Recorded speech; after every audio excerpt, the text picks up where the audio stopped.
सच्चा प्यार। जीवन में किसी के चले जाने से या कुछ खो जाने से हम अक्सर उदास हो जाते हैं। यह मनुष्य का स्वभाव है, पर हमें यह नहीं भूलना चाहिए कि यह दुनिया की रीत है।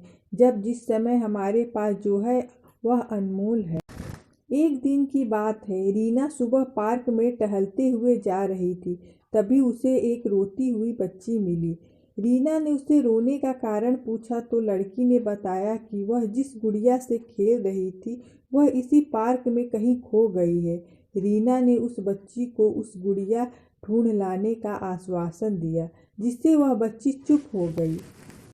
रीना ने गुड़िया ढूंढने के लिए समय मांगी और फिर दूसरे दिन गुड़िया लाने का वादा करके वहां से चली गई। पर गुड़िया ना तो रीना को मिली और ना ही उस बच्ची को। रीना ने गुड़िया की तरफ से एक काल्पनिक पत्र उस बच्ची को लिखी और जब वह बच्ची पार्क में गुड़िया पाने की आशा में आई तो रीना ने वह पत्र उस बच्ची को पढ़कर सुनाया।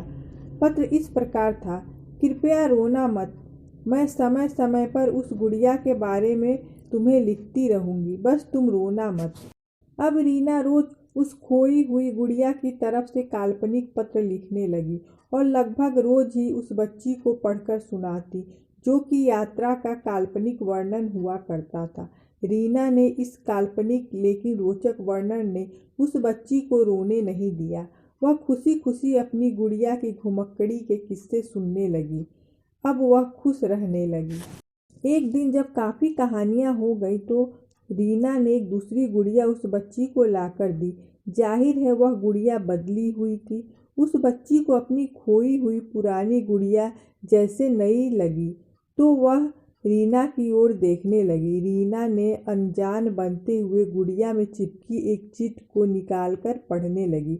उसमें लिखा हुआ था, यह मैं ही हूँ, तुम्हारी वाली गुड़िया जो पार्क में खो गई थी। दुनिया भर की लंबी यात्रा की वजह से मैं थोड़ी बदल गई हूँ। बच्ची को इस गुड़िया और रीना पर विश्वास हो गया। वह गुड़िया लेकर घर चली गई। वर्षों बाद जब वह बच्ची बड़ी हो गई तो एक दिन वह अपनी अलमारी में कुछ ढूंढ रही थी तो उसका ध्यान उसी गुड़िया पर गया जो रीना ने उसे दी थी। बचपन की बातें याद करके वह हंसने लगी।